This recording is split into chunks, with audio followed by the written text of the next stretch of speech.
Buenos días, yo soy Pedro Martínez Seijas, soy cirujano maxilofacial y es un placer estar con los grandes de la industria aquí, de la impresión 3D. Aparte soy máster en Ingeniería Biomédica y máster en Dirección y Gestión Clínica. ¿Por qué digo esto? Porque cerramos el círculo en la medicina, que no solo es la impresión, sino también saber gestionarla y saber hablar con los ingenieros. Es un trabajo multidisciplinar en el que los ingenieros tienen un valor fundamental. Les voy a hablar principalmente de lo que es la medicina de precisión. Les sonará la medicina de precisión, lo utilizan en los países anglosajones y va orientado a la medicina farmacológica y de genómica.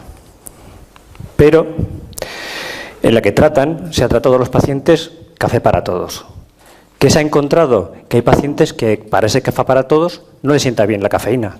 Entonces se ha utilizado fármacos orientados hacia los pacientes. ¿Y qué es la medicina a medida? La medicina a medida no es más que una parte de la medicina personalizada, que es otro concepto, igual que el anterior de medicina de precisión, en el que todos los que estamos aquí somos distintos.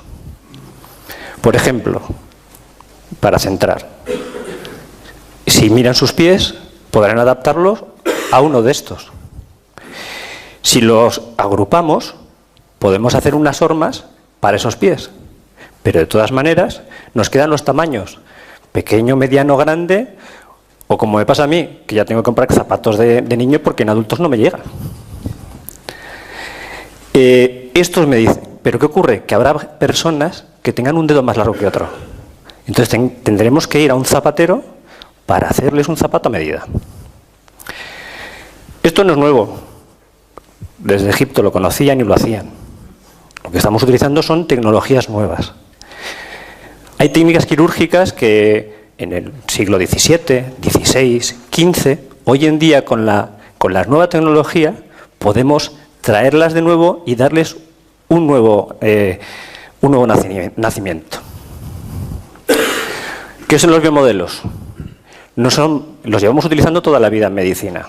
Son copias anatómicas, pero hoy en día utilizamos el escáner, que es tecnología, del paciente y se imprimen en 3D.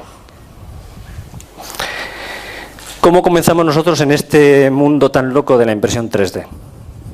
Digo loco porque al principio, en el 2001, pensábamos que estábamos locos.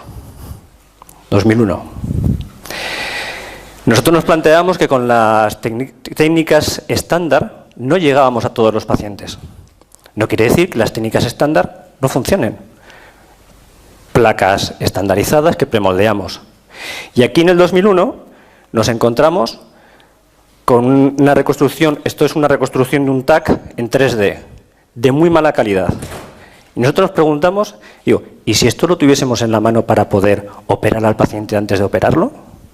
Con mi jefe buscamos ingenieros en la zona. Yo trabajo en el Hospital Donostia de San Sebastián, trabajo también en Vigo en el Hospital HM, en pública y privada. Y allí en el hospital público buscamos unos objetivos que cumplir. Uno fue el control de la variabilidad clínica. ¿Qué es la variabilidad clínica? Es la diversidad. Hay una diversidad entre los pacientes, como habéis visto antes.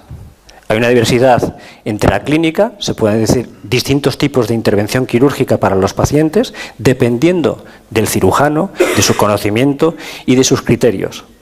Hay muchas formas de solucionar. Geográfica, depende de las zonas. En Andalucía, según la tecnología que tengan, no tratan igual que se trata en San Sebastián, que en Vigo, que en Barcelona, que en Cádiz. O que en Europa. Cirujanos, todos somos humanos. Hay gente más hábil que pinta como Velázquez, o yo que pinto un monigote con dos patas. La seguridad clínica es un concepto que es fundamental hoy en día. El paciente es el centro. Vosotros y yo somos pacientes. No dejo de ser paciente por ser médico. Y siempre me pongo en el lugar del otro. Esto nos pasó a nosotros y esto es para evitar. ¿Qué ocurre aquí? Esto es una estructura estandarizada, una malla de titanio, que hay que dar una forma muy compleja para una reconstrucción compleja. Esto se puede evitar con la impresión 3D. Otro caso, en este caso tuvimos una placa que era corta. ¿Qué nos pasó?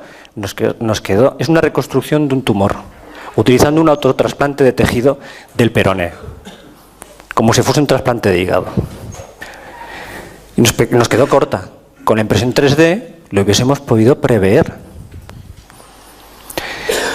Les voy a hablar de los niveles de la impresión 3D que nosotros hemos seguido. Nuestro primer nivel fue utilizar los biomodelos y van en grado de dificultad creciente. El segundo nivel, utilizar utillaje, guías, instrumental. Yo, por ejemplo, instrumental no he diseñado, no he utilizado por ahora impresión 3D, pero hay. Y el tercer nivel es utilizar prótesis a medida. Estas prótesis a medida dependen de tres conceptos clave. Que sean estructurales sin requerimientos biomecánicos, estamos hablando en un lugar que hay muchos ingenieros, con requerimientos biomecánicos y con requerimiento funcional. Como bien ha dicho Santiago y ha dicho Mathieu anteriormente, la impresión, hay multitud de materiales, pero en medicina hay un problema añadido, que hay que certificarlos para uso médico. Esos materiales puedes hacerlo en plástico, por ejemplo en polimetilmetacrilato, se puede hacer en PIC, poliéster éster cetona, o en titanio, acero, cromocobalto, etc. El proceso de cómo se genera un biomodelo es parecido a la ingeniería. No bebemos de mundos distintos, bebemos de la misma fuente.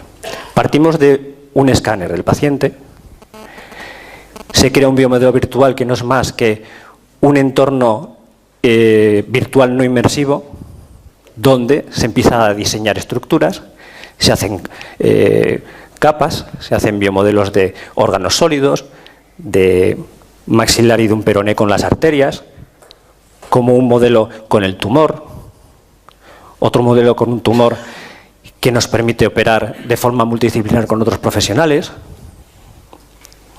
Por ejemplo, este caso es una chica que operamos con los traumatólogos. Yo soy cirujano maxilofacial, pero la impresión 3D lo que te permite es una transversalidad. Nosotros ayudamos en ese caso. Y es una chica que estaba orientada a una amputación si no se solucionaba el caso. Y con la impresión 3D y técnica microquirúrgica de autotrasplante, pues conseguimos darle la solución a esa paciente. Diseño. Han comentado ya algo de simulación. Yo la uso. Yo hoy en día operar sin utilizar impresión 3D en casos complejos, ojo, no vale para todo, ni debemos utilizar la pólvora del rey, es decir, disparar a todo. Hay que ser eficiente. Y en medicina nuestro sistema tiene que ser sostenible. Por ejemplo, es una simulación en un caso complejo de un paciente que sufrió un traumatismo craneofacial en el cual la asimetría facial es importante y utilizamos una simulación virtual. Yo no la hago, la hace el ingeniero o el ingeniero biomédico.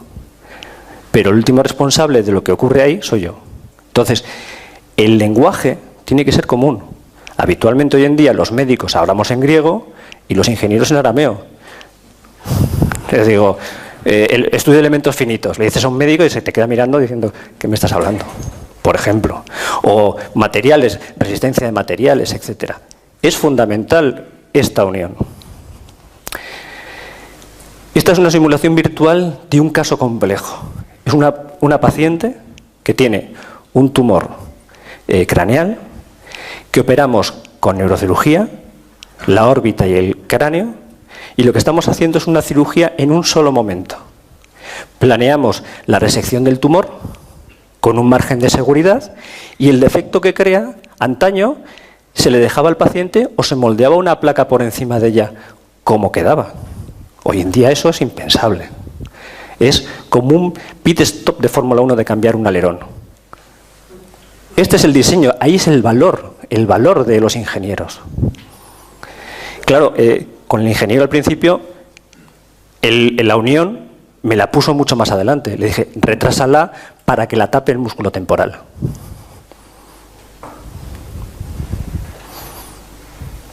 Y el resultado es bastante bueno. En este caso nos pasó una cosa. Tuvo una recidiva intraorbitaria y la tuvimos que volver a reoperar. Si hubiese tenido una malla, quitar esa malla quirúrgicamente produce mucha morbilidad. Morbilidad es hacer más daño del que debes. Y los médicos a mí me dijeron que primero no hacer más daño. Y lo que hicimos fue reabrir al paciente, quitar la estructura, dejarla en la mesa de quirófano, quitar el tumor y volver a ponerla. Una intervención que si hubiésemos tenido que hacerla de la manera antigua, hubiésemos tardado, pues probablemente hubiésemos acabado a media de la tarde, a mitad de la tarde, son las 6, 7 de la tarde. En este caso, a las 12 de la mañana estábamos fuera. Esto es eficiencia y esto es valor añadido. Gracias. Este es el caso del diseño de la prótesis. Una simulación virtual de una deformidad dentofacial en el cual operamos al paciente antes de operarlo. Es un valor añadido fundamental, en el cual nos vamos a encontrar los problemas, vamos a dar solución en tiempo y forma antes de operarlo. Imaginaros que tienes un problema dentro de la cirugía. El anestesista se empieza a poner nervioso, como comentaba Mathieu, enfermería lo mismo, etcétera, etcétera, etcétera.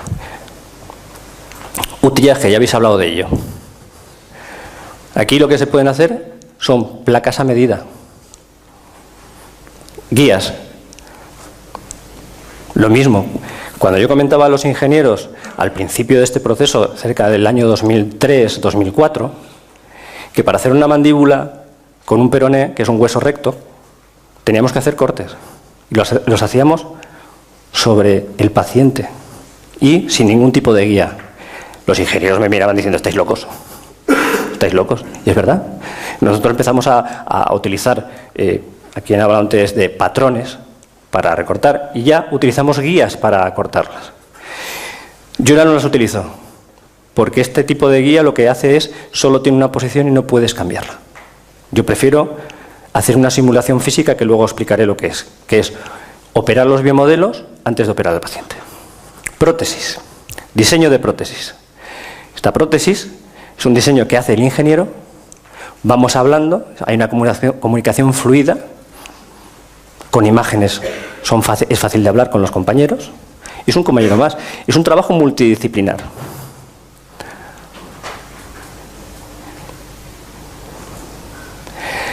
Otro diseño de una prótesis de una deformidad orbitaria, que de otra manera hubiésemos tenido que permoldear la malla, según el día que tengas, puede quedar mejor o peor, depende de la habilidad que tengas también como cirujano para premoldear, y esto es a tiro hecho.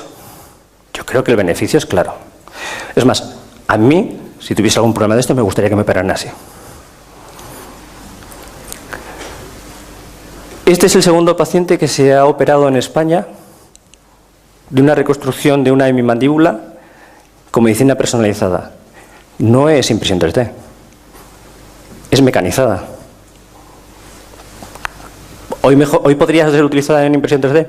Posiblemente, pero habría que hablar de requerimientos mecánicos, biomateriales, etcétera, etcétera. Fabricación 3D, los biomodelos. Han hablado sobre medida, tanto de Stratasys como HP, que va a hablar luego Jaume Oms, Renitsao. Son copias de pacientes que nos ayudan a los cirujanos a operar antes de operar. Nos ayudan también a ver dónde están los problemas. Aquí nos encontramos, aquí hay una arteria, que es la arteria peronea, que también nos dio un problema, porque parecía que existía, pero en la cirugía no existía. Pero fuimos a buscarla donde estaba, porque las cirugías previas le habían cortado. Una pierna necesita 3 arterias para nutrirse. Si nosotros vamos a empalmar a otra arteria, aunque sea en forma de T, si se coagula, estamos creando un problema en la pierna. Fue más costoso, pero la anastomosamos con microscopio quirúrgico a esa arteria. Guías, simplemente imprimirlas. En un caso como que se hizo un intento de suicidio con una escopeta, y la reconstrucción se la hicimos con su propio peroné. Utillaje, pues Estructuras a medida. Aquí la tiene. Esto es titanio quirúrgico, de grado quirúrgico, que está certificado. Es importante que esté certificado. Moldes. Nosotros hemos diseñado un proceso, esto es polimetilmetacrilato, PMMA, lo conocéis todos. ¿Qué ocurre? Que cuando esto lo hacemos encima del paciente, produce una temperatura muy alta que puede quemar tejidos. ¿Qué hemos hecho? Crear un molde de silicona de grado médico, para inyectarlo, como hacéis los ingenieros, en el propio quirófano, para colocarlo en el momento. Yo, como me gusta tener muchas opciones, lo que hice fue primero 2 y esterilizarlas por si acaso. ¿Qué ocurrió? Que una se le cayó a una enfermera. Puede pasar en quirófano, somos humanos, pero hay que ser previsor. No pasó nada, teníamos una esterilizada y la colocamos. Prótesis, lo mismo. Este caso fue un caso de un tumor frontal que hizo una osteonecrosis por radioterapia. Esto era hueso, su propio hueso. ¿Qué hicimos? Pues una prótesis a medida en poliéster estercetona. El poliéster estercetona tampoco se imprime, hay impresoras ahora, pero no muchas. La prótesis a medida que hablamos antes, que habéis visto, pero la veis en titanio. Os voy a contar un poquito mi evolución en esto de la impresión 3D. En el año 2001 comenzamos con el TAC y ya comenzamos a plantearnos retos. Le falta la mandíbula en el lado izquierdo, le hicimos una técnica de espejo y nos fabricaron el primer biomodelo de nuestro servicio. Y ya en ese momento dijimos, oye, que nos hagan también una malla a medida para colocarle al paciente. Y con esto fuimos a quirófano ganando un montón de tiempo.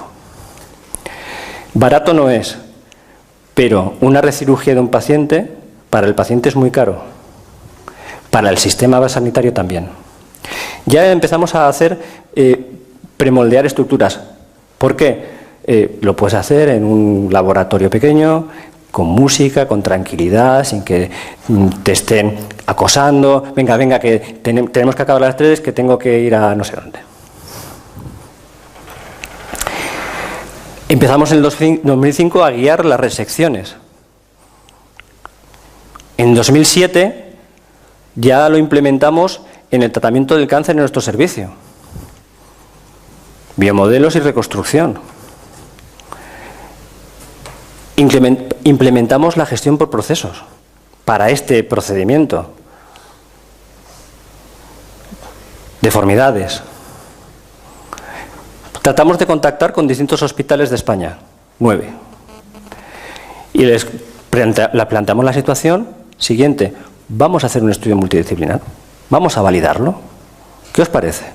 ¿Cuántos creéis que respondieron positivamente? De 9. -1. 0, -1. ¿Alguna otra? 0, no habéis acertado. Medio. Dijo que algunos... No era gallego, pero era casi... Depende. Este caso fue la primera prótesis que hicimos, que se ha hecho en España, que yo sepa, de medicina personalizada. Es un niño. No era lo adecuado colocar una prótesis porque va a crecer. Pero a la familia le presentamos la primera opción, que era hacer una reconstrucción con un autotrasplante de tejido, de peroné. Tenía 10 años y la familia dijo que no. Entonces le presentamos una opción alternativa. Y dijeron, nos parece mejor. Ya tenían la experiencia de llevar una malla que no estaba hecha a medida y que se fracturó aquí, como veis. ¿Por qué la quitamos? Porque esta malla, con el movimiento, puede seccionar algún vaso importante y producir la muerte del paciente. Han pasado cerca de 8 años, 9, y ha crecido. Le di la opción de hacerle la cirugía de peroné y me dijo, Pedro, te la haces tú, con muy buen criterio. Dice, ¿podemos hacer alguna otra solución? Podemos colocar una calza detrás, hacer la medida para darle más proyección. ¿Qué riesgos hay? que se infecte y pierdas la prótesis. Pedro, te la haces tú. Y yo, me parece, primus non nocere. Perdón. Esto es otro procedimiento que fusionamos la cirugía GPS, por así decirlo, para que me entiendan, con los modelos y con una cirugía reconstruida en el mismo momento. El proceso de poliétesis a medida de polimetilmetilcrilato son estas. Luego se les pondré el caso completo porque es digno de mención para la paciente. La segunda prótesis hecha, que ya la habéis visto. Creo que la primera prótesis completa mandibular se hizo en Estados Unidos, creo que en el 2014-15, en una paciente de 80 años. Esta señora tenía 57. Se le hizo porque la reconstrucción microquirúrgica que le hicimos de autotrasplante se murió por un problema de coagulación vascular. Si hubiéramos ido a hacer una segunda cirugía, probablemente se hubiese muerto también. Con lo cual, le planteamos esta opción, además, conociendo la situación anterior, mucho más costosa para el paciente de sufrimiento, dijo, esto. Y falleció el año pasado por un infarto. Al cual, pues son pacientes que ya casi son de tu familia. En el 2011, 12, 13, en Basilea presenté este caso, que es una nueva osteotomía facial con cirugía mínimamente invasiva, entrando a través de los párpados y del labio. De otra manera, a esta paciente se le hubiese hecho una cirugía craneofacial de arriba abajo, cuando ella lo que decía, dice, yo no respiro bien, tengo la nariz torcida y tengo los ojos saltones. Se le ofreció esa cirugía y dijo, yo eso no me lo hago, con buen criterio. Le ofrecimos un segundo tratamiento. Le dijimos, vamos a hacerte esto que lo puedes ver. Se lo presentamos a la paciente. Lo ve la paciente, dice, esto sí me cuadra. Y este es el resultado, no sé si bien atrás. La nariz más recta, tiene los pómulos en su sitio y no tiene tanta proyección de los ojos. De aquí a aquí ha pasado de ser una mujer acomplejada a ser una mujer con actitud ante la vida. De no tener trabajo a tener trabajo. No quiere decir que la cirugía le haya dado el trabajo, pero su actitud ha cambiado. Su cabello, una cosa que tú ves en una mujer es cuando cambia de peinado. La simulación virtual. Empezamos a hacerla en el 2012. Para cirugía, lo mismo. Y aquí también hacemos la simulación física. Yo hago las dos. Así tengo doble seguridad. En 2015 presenté mi tesis doctoral sobre el uso de los biomodelos en el control de la variedad clínica y gestión por procesos. Es importante, como conclusiones tuvimos que es importante utilizar la gestión por procesos, que vosotros la utilizáis en la ingeniería todos los días. Que el paciente es el centro siempre, vosotros, nosotros, el paciente, que precisa un control de calidad y que esta técnica te lo permite implementar. Seguridad quirúrgica. No hay nada más que decir al respecto, todos lo entendemos.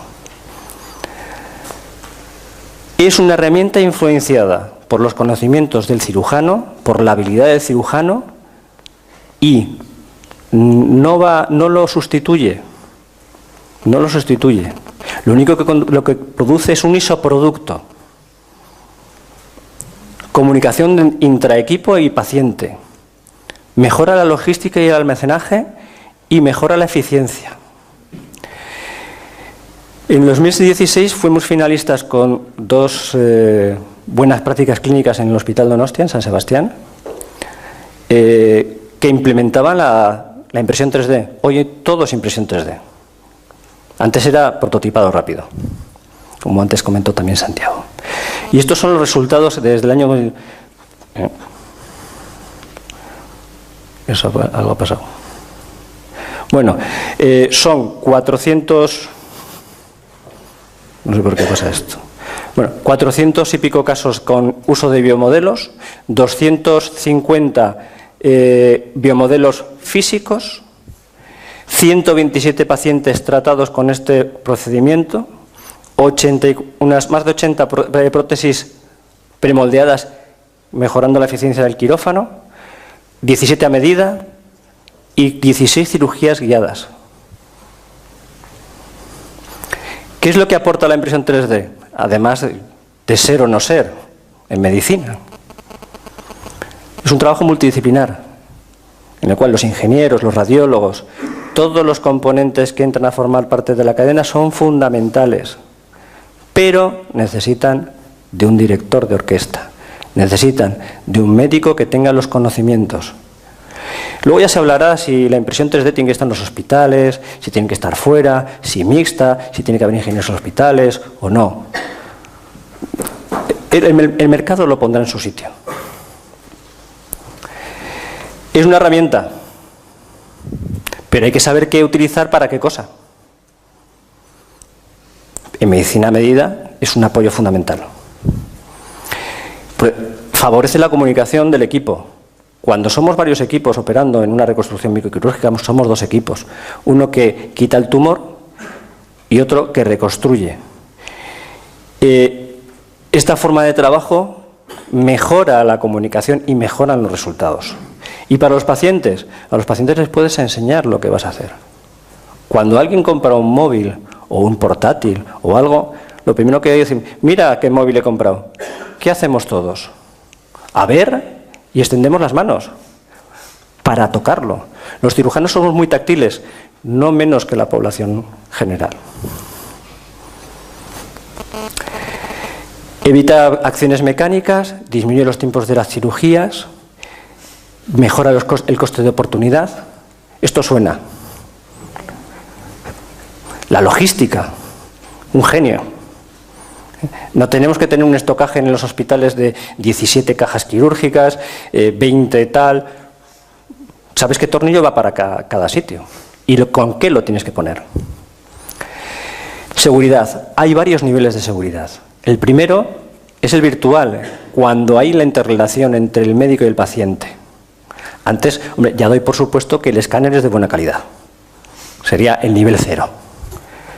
El segundo nivel, el físico, cuando validas que el biomodelo está bien fabricado. No hay problemas de fabricación, no se ha cortado la electricidad a mitad del procedimiento, no hay un salto, etc. El tercer nivel, el quirúrgico. Perdón por lo rojo, pero no tenía que ponerlo. Ahí comprobamos que todo ajusta. A ver, es impensable. Yo me muevo en un margen de error de milímetros. Hablando con un ingeniero, como hablaba Santiago antes, es un margen de error altísimo para vosotros. Para mí es el ideal.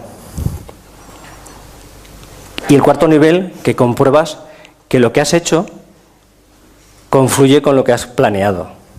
Y este sistema te lo permite.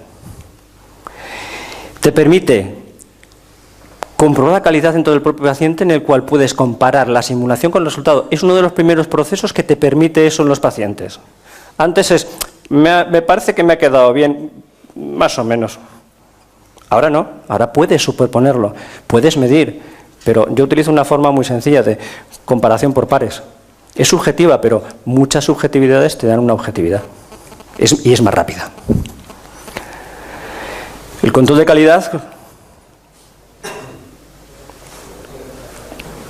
Un paciente con el tumor, lo que vamos a quitar, premoldeamos la estructura que vamos a poner en el paciente y esto es un tag del paciente.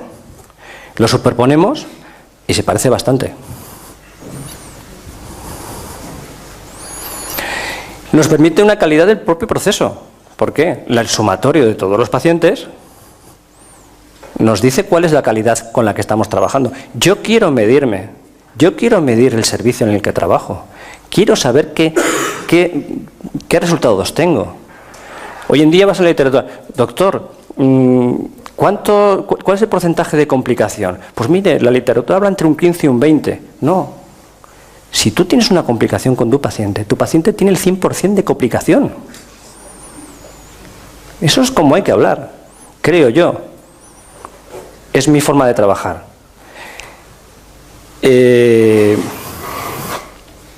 Por otro lado, esto es un aforismo chino. ¿Y qué pensáis de un biomodelo? ¿Qué nos puede ofrecer? Yo creo que mucho. Ya para terminar, os voy a presentar el caso de una paciente que tú conoces, que yo le pregunté, ¿tú darías tu experiencia sobre lo que ha impactado en tu vida la impresión 3D? Dijo, ningún problema. Y contó su vida, que ella tiene una deformidad craneofacial y desde niña le hicieron bullying, desde niña. Este es el equipo que le operamos, un equipo multidisciplinar. Y la situación inicial era esta. No sabíamos qué era esto. Le habían operado en 5 o 6 ocasiones. Bien, porque era como se operaba antes. Antes ponías el polimetilmetacrilato encima y no sabíamos que era polimetilmetacrilato, en el momento, porque los informes quirúrgicos no lo ponían. Entonces lo que hicimos fue plantearle 2 opciones quirúrgicas. Una, la que le habían hecho anteriormente, que por cierto, esta chica, cuando fue la última vez a su hospital, la desahuciaron, y es lo peor que le puede pasar a un paciente en su vida, decir que no se puede hacer nada más por él.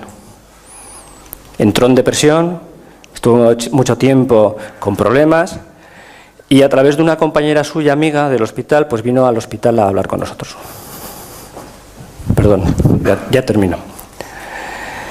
Le presentamos cómo tratarla y lo que hicimos fue una simulación virtual con una sustracción y fabricar la prótesis a medida, el diseño. Como no sabíamos si esto lo vamos a poder quitar o no, teníamos que decir o hacer 2 prótesis, que en total serían 6 prótesis, porque no se puede poner una así de golpe, o hacia un lado hacia otro. ¿Y qué hicimos? Pues hacer el negativo y poder ponerla encima de lo que tenía, limando si teníamos que cortar alguna parte. El biomodelo nos sirvió para hablar con la paciente y decir, mira, esto es lo que tenemos.